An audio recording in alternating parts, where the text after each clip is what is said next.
I am Mark's younger brother. My name's Adam, and I know what you're thinking.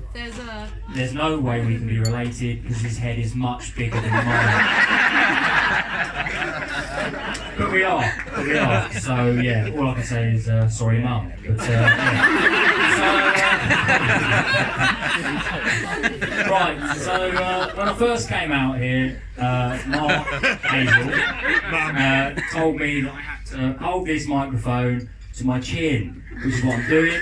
However, I have the jawline of Jimmy Hill, so if some of you can't hear me, I'm very sorry. Right, let's get started.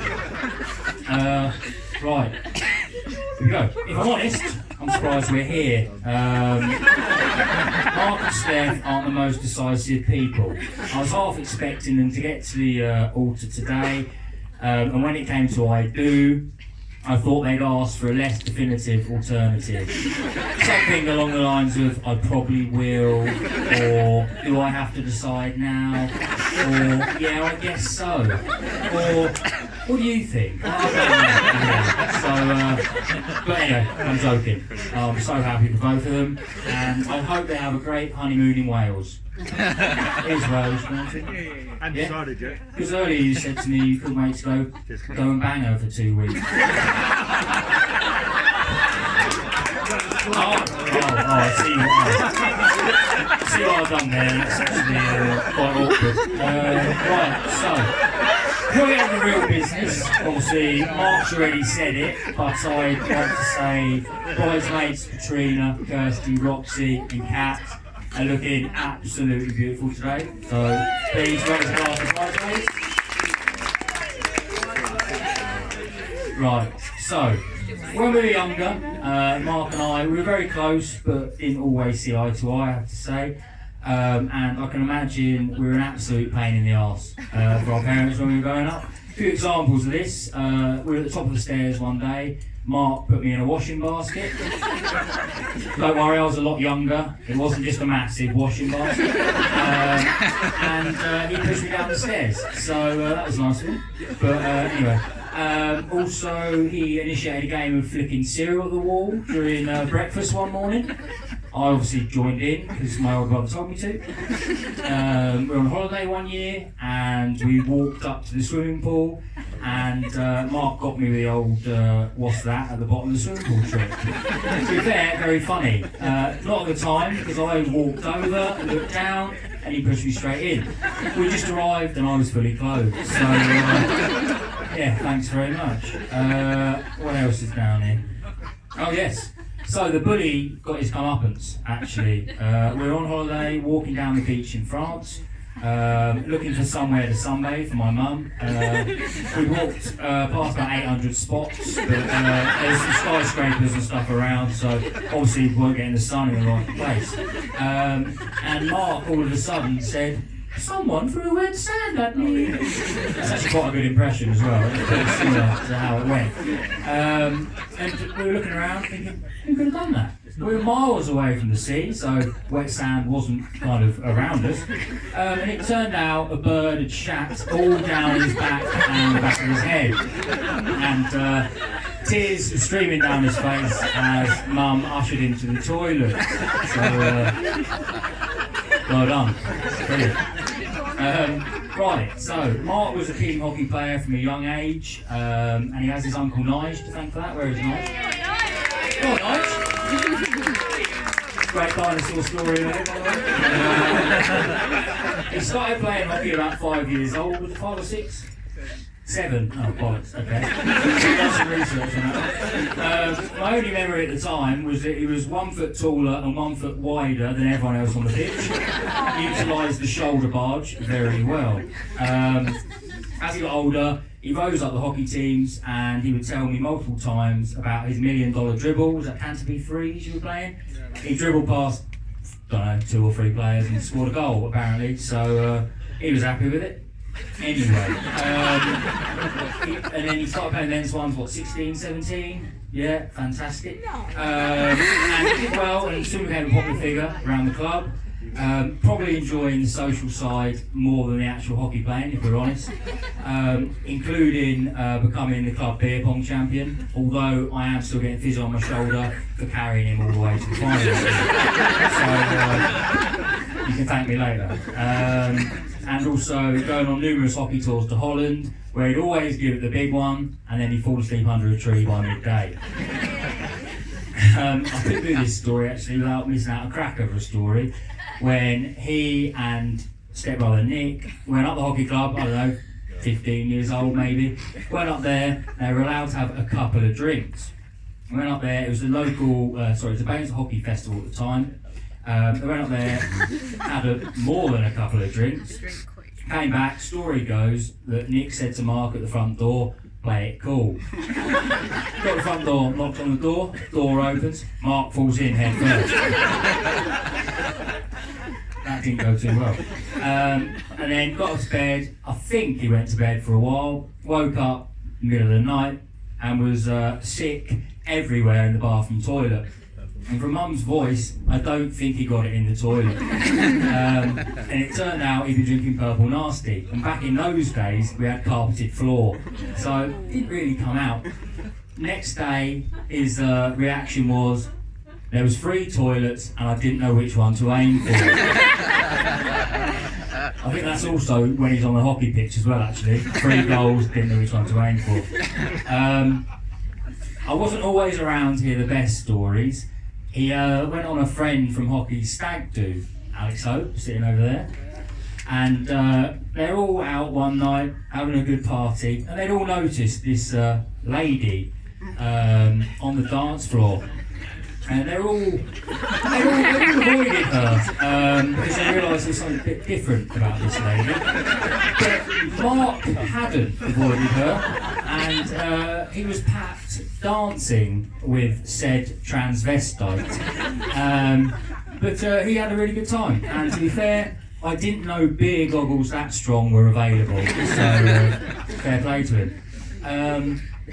Right, here we go. Mark enjoyed part-time jobs from a young age.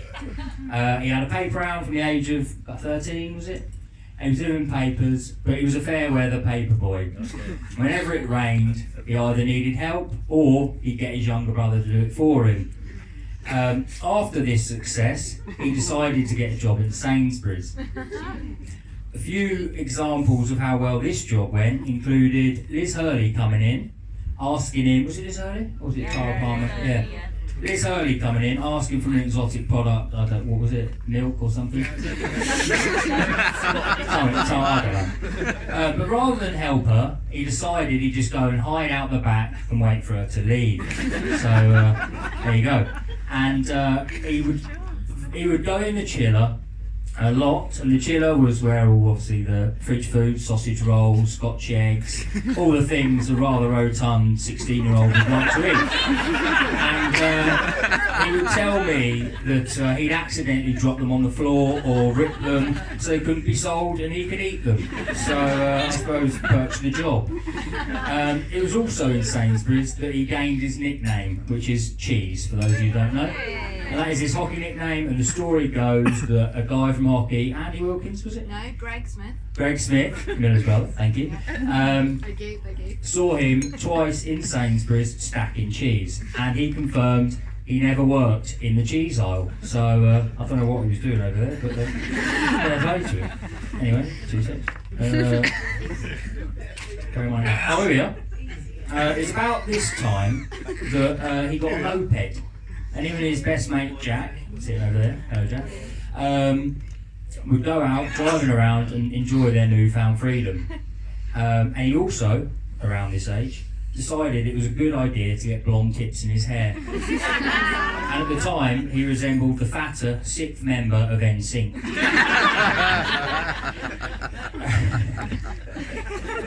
Right, anyway, Mark and I lived together for about 4 years in a flat which is outskirts of Bainstoke Town Centre. And the 4 years followed a regular theme. Monday to Friday, Mark would moan about hating work and then we'd go to the gym or hockey training. Friday nights, especially during winter months, Mark would moan about something hockey related and then he would tell me how he was going to score a hat-trick the next day. We're all still waiting for this hat trick, by the way. Never happened. And I have to say, I've lost myself then. Many funny moments occurred, but I don't have much memory of any of them really. We were both early 20s, and we just enjoyed going out partying most of the time. However, he once fell out the shower, putting his elbow through the wall, and I had to mend it for him, which is really good, thanks for that. And he was also sick on his carpeted bedroom floor more than once. Couldn't even walk like 10 steps to his ensuite, so thank you. Lost myself again. Should have drank some of that 8% beer, I tell you. So during this time, whilst Mark was still a single man, he would frequent Pure, Plush, the similar clubs in Basingstoke. And what he'd be seen is standing in the corner, a drink in one hand, and he'd do his standard dance move. Now I'm going to try and do it for you now, so if you can't see, I apologise, but it kind of went something like this.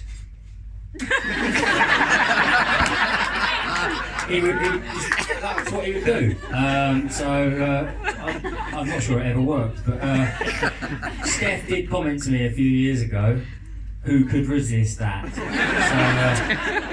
made for each other. For those who've known Mark for a while, they'll know he's got an uncanny knack of moaning, and he'll moan about anything. Nicest summer's day, it's too hot. Oh, way too hot. Go down to Bournemouth for a game of hockey, give us 11 a.m. Push back, 11 a.m? I've just got to meet at 8:30, I've got to get up at like 7:30. Oh my God. Just anything. Anything. But anyway, to try and help him, I actually once sent him to a positive thinking clinic. Afterwards, he said to me, it was shit. And he knew it would be. And it was only half full. Just can't please some people, I guess. I suppose it's only right to mention the stag do, but as Mark said earlier, we had 3 stag do's. First one in Newcastle, I suppose, kind of my fault, Crystal Palace away day, which Crystal Palace won. So where's that Newcastle fan? 1-0, yeah, Luka Milojevic, thank you. Eagles. And the main stag was in Budapest. We met about 4:30 at Baines Hockey Club, get a minibus to Stansted Airport, which we all agreed 3 years earlier on Danny's stag do that we'd never do again. But there we were. We all had a great time, had a great laugh, lots of fancy dress was worn, only by Mark, including being the main attraction on a boat trip down the Danube when he was dressed as a massive inflatable penis. Fitting, I suppose. And then the last stag do was last weekend with a family get together, went to the races, and yeah, it was started off sedate, and then we ended up back in a pub doing karaoke. Danny and Cheese singing Oasis. So there you go. At this point, I'd like to say Cheese already said it, but a quick thank you to Nick, Danny and Dean, the ushers. Thank you very much. Especially personal note to Danny and Dean for helping me with some of the stag do prep and for this speech, because there was a few absolute shockers of jokes I was going to put in that they told me to take out. But if anyone wants the X-rated version of this speech, I'll be available later. So, right, I guess I better finish by talking about the happy couple. Before Steph and Mark probably got together, it was a bit of a will they won't they moment. Seemed to go on for a long, long time. Mark would like Steph, but she wouldn't be interested.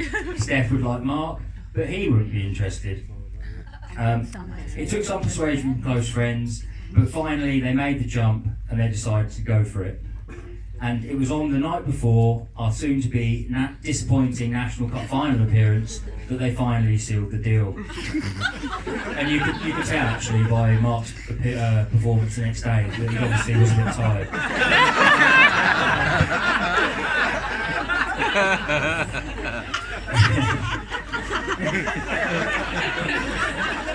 Sorry, right.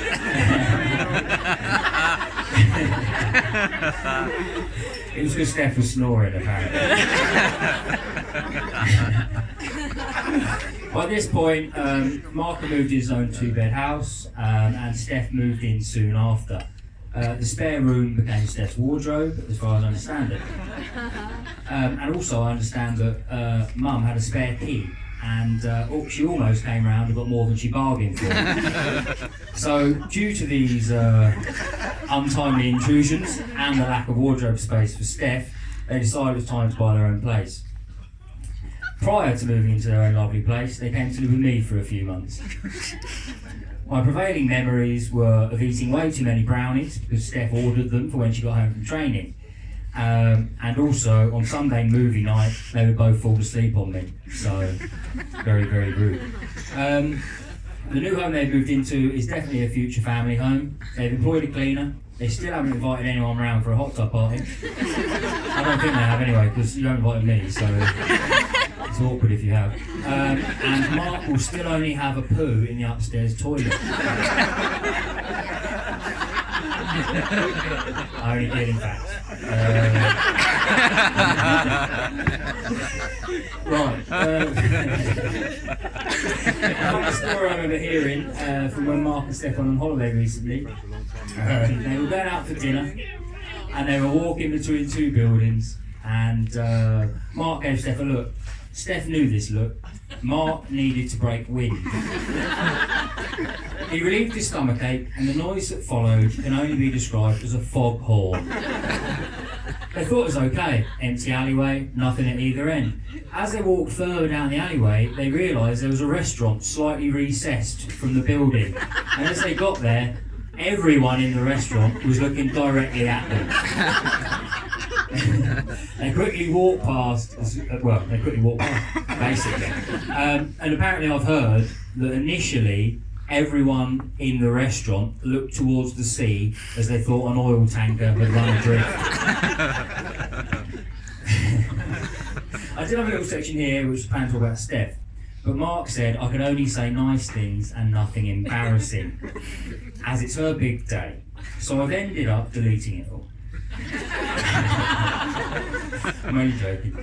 She's an absolute angel, and she must be to put up with Mark. I've lived with him for quite a few years, and I know he's an absolute nightmare. I've known Steph for over 10 years now, and I can safely say she's one of the nicest people I've ever met. I'm so happy that Mark and Steph got together. It took a while to materialise, but once it did, it's been full steam ahead. I know I'm not the only one who thinks they make a wonderful couple. It sounds stupid, but for them, it just works. They love each other, they would do anything for each other, and can't wait to spend the rest of their lives together. It's fantastic to be able to welcome Steph into the family. It's a huge pleasure for me that Mark and Steph allowed me to be such a big part of their big day. When I was struggling personally with some issues, these two were here for me when I needed them. They included me, went out of their way to make sure I was happy. That is how I know these two are both fantastic people and perfect for each other. As a man once said to me, love has no cue. Inside joke, inside joke.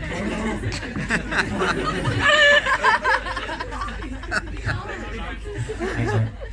Right, and finally, it is an honour for me to be able to stand here as the best man to my best mate. That's kind of the point, isn't it? Although we took longer than most to grow out of the squabbling teenage brother phase, and we had our ups and downs, we have really grown from strength to friend. Strength to friend? Who goes friend? We've really grown from strength. That bloody beer. We've really grown from strength to strength over the years, and we talk virtually every day. A lot of people only see his side after a few drinks at the hockey club, but he is so caring and selfless, and would do anything for Steph and his close friends and family. I haven't shown it much, or ever really said it, but I look up to Mark so much, and he has taught me so much, and I would not be the same man I am today if it wasn't for him. So thank you.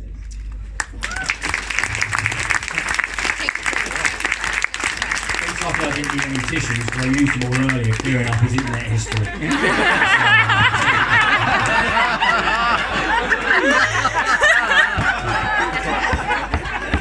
That wasn't even on there, that's just out there. So, cheers. Don't me if you need them, yeah? Anyway, for the last time today, please could everyone stand and raise the rosé to the beautiful couple, Mr. and Mrs. Smith. Cheers. Fair play, Ben. It's like cow.